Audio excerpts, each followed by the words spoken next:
Ladies and gentlemen, ladies and gentlemen, ladies and gentlemen, the Broadband Bully presents to you the Broadband Bulletin, Episode 3. This week on Digital Foundry, we got our first side-by-side comparison, the Xbox One X versus the PlayStation 4 Pro, both running Shadow of War. And my God, waiter, I don't like the texture of my soup. What do you mean, sir? That soup there is in 1080p. It'll make you a better gamer. So, Digital Foundry said the textures on the PS4 Pro were kind of soupy. The Xbox One X not only ran the game at a much higher resolution, native 4K, but it also gave you the better textures, which equals better graphics. Not only did the X run the game at a higher resolution, it also looks better graphically. I love the textures of that soup. And this is just the beginning. Well, next week we're going to have Assassin's Creed, and I don't know. You may not like the textures of that soup. King's Blood Gaming, how do you like your soup?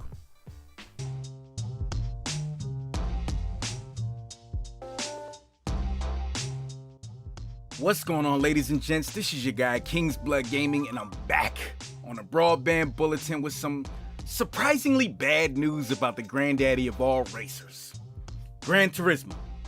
Well, Gran Turismo Sport. Alright, so on every fanboy's favorite website, Metacritic, reviews have kind of been bombing for the king of racers, alright? I know people will say that a game in the 70s isn't bad, and this is correct. You're totally correct. But not for games like Gran Turismo or Forza or God of War or Halo. No, big fella. That rule does not apply. Forza 5 was trash and had the appropriate average review score of 79 on Metacritic. Well deserved. Now in this case, I thought GT Sport would have been rated at least an 80, but I guess the critics don't agree with me. Reviewers seem to love the way that the game looks and its exceptional use of HDR, but they weren't fond of the always online features and a lack of traditional campaign mode. They also said that the game is boring and has a serious lack of content with slightly over 150 cars. Another complaint about Gran Turismo Sport is that the sense of speed seems off or slow compared to games like Project Cars 2 or Forza 7. But for me, man, look, if you're looking for a good sim racer on PS4 and PS4 Pro, pick up Gran Turismo Sport. It's worth it. I know I played it. Gran Turismo will always remain in my heart, even though I'm a Forza guy. So if you're on the PlayStation side, go get it, man. Pick it up. It's worth the buy. Trust me. But that's enough with me. I'm out here. King's Blood. I'm out.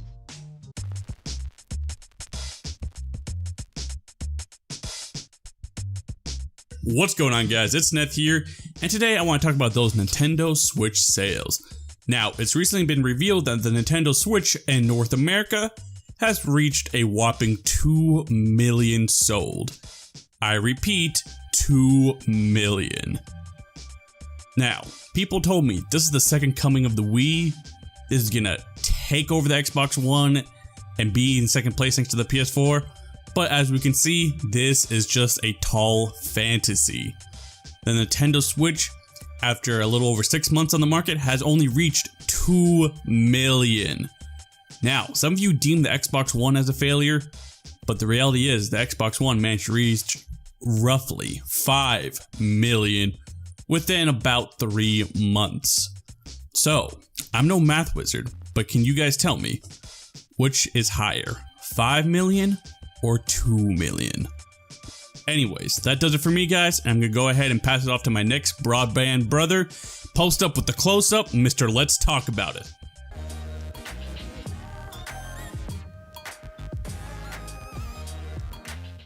Thanks, Neetu, for that introduction. Y'all already know what it is. It's your boy Post Up with the close-up. Mr. Let's Talk About It, and we're definitely gonna talk about it.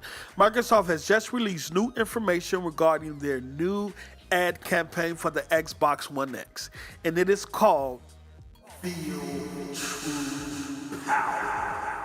And I'm definitely digging that slogan. It definitely matches up with the technical capabilities of the Xbox One X. The new commercial will be airing Sunday, October 22nd during the Walking Dead season premiere, which airs at 9 p.m. Pacific Standard Time. And it will air during the Atlanta Falcons and New England Patriots NFL football game, which kicks off at 5:30 p.m. Pacific Standard Time. I think this is a real good choice and decision on Microsoft, because both of those regarding The Walking Dead and the football game will draw in a large amount of people that will be watching not only The Walking Dead, but the Atlanta Falcons and New England Patriot game, which is pretty much the Super Bowl of last year. So we should get a nice amount of people that should be tuning in to watch the new commercial. You can also go on YouTube to see a preview of that commercial, a short preview of that commercial as well.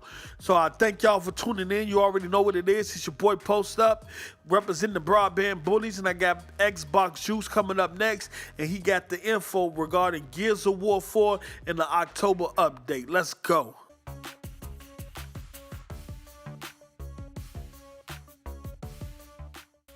Appreciate it, Post Up. Yeah, it's your boy Xbox Juice, here to bring you some juicy news on Gears of War 4 update for October 23rd. Now, if you have been playing Gears of War over the year, you know the Coalition keeps the game fresh with new characters, new maps, and this update is no exception. We get a Halloween event. We also get 2 new maps, one being my absolute favorite from Gears of War 1, Fuel Depot, and then we also get Apex Lift.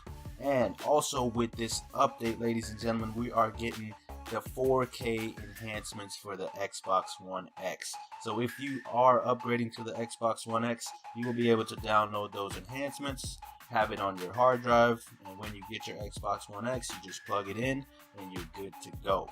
Let me know what you guys think about this update in the comments section. Check us out on Mixer. We're always on there playing Gears of War 4. I don't think we took an L yet.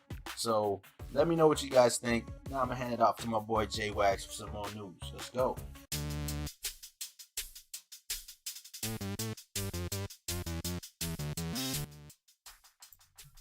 I appreciate that. What is going on, guys? This is JWAG412, and welcome to the Weekly Bulletin. Now, today we're talking about Resident Evil Revelations. This game, originally released in 2012, last generation, it was very well received by the critics. This game recently got a re-release for the current generation consoles, Xbox One, PS4, and PC for the price of $39.99. Nintendo Switch decided to get on this action. They are getting a port 2 months later than their competition, but they are still getting a port of the game, the full-fledged game, Resident Evil Revelations, 2 months later on their console. And a lot of people are excited about this handheld, portable Resident Evil game, if you will. Now, in true Nintendo fashion, they have decided to include 2 mini-games to incentivize you to buy this version of the game over their competition, even though it's 2 months later. This minigame is a direct tribute to Ghosts and Goblins, which is a game that came out in 1985 on the original NES console. It's a game that's heavily praised and enjoyed by many Nintendo fans. However, this time around, you get to play as Barry Burton, which is one of the main characters in the original Resident Evil series. Second minigame doesn't look like too much to look at. It's a top-down shooter, looks very pixelated, but it can be played in the loading screen, so that is a positive. So, are you guys picking up Resident Evil Revelations on Nintendo Switch? Let us know in the comments. And are you guys feeling sick? No? If you are, my boy Mighty Moss 2K got that medicine for you. I'm out of here, guys. Broadband Bullies.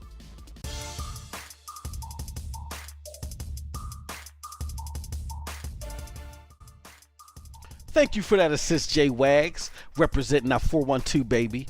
Okay, so let's talk about it, as my man Post Up would say. Shannon Loftus, GM of Microsoft Studios Publishing. You know, I like to call her Miss Fantastic. Give her a superhero name, because I like superheroes. Gave the internet a gem the other day, courtesy of Game Informer. Back during Gamescom, they interviewed Shannon and peppered her with a bunch of questions aimed to test her acumen about Microsoft, Xbox, and its current state in the gaming community. So when asked this question, check it out, y'all. We got Halo on the original Xbox and Gears of War with the Xbox 360. Do you think that you've added an iconic IP of that caliber in the Xbox One generation? She answers, wow, that's really an interesting question. Then she goes into some spiel about Apple, Steam, phenomenons, and Record. You know what I'm saying? Come on now. She was only there in the first place as a show of solidarity from the crew because the Xbox community been asking for a head on a platter, and this didn't help. Though this was Shannon's blunder, one's gotta ask, how does she keep her job without it resonating through the entire upper chamber of Xbox and becoming a reflection on Phil himself? Cause I always tell you, a fish rots at the head. That's it from your boy. You have a wonderful gaming day. Now on to the real Maslin.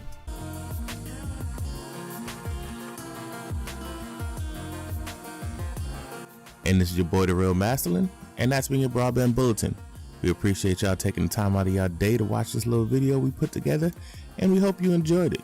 If you did, leave a like, drop a comment in the comment section below, follow all the bullies on Twitter, we'll leave the links in the description for that, and support our Patreon. We just out here trying to grind, trying to get something together for y'all, trying to give y'all as much content and as much news as we possibly can. Follow us on our streaming platforms, whether that's Mixer, YouTube, or Twitch, or all of the above. And follow our official Twitter account at Broadband Bully. And that's bully with the IE instead of a Y. Because we can. But that's been your Broadband Bullies, presenting to you your Broadband Bulletin. And be sure to check out our merch store. We got everything from shirts and hoodies to leggings and miniskirts for the young ladies in all shapes, colors, and sizes. We got iPhone skins, laptop skins, posters, canvas prints, mugs, pillows, the whole nine. So if you're so inclined as to rep that Broadband Bullies lifestyle, swing by our merch store, pick you up something. We appreciate y'all for rocking with us, and we out.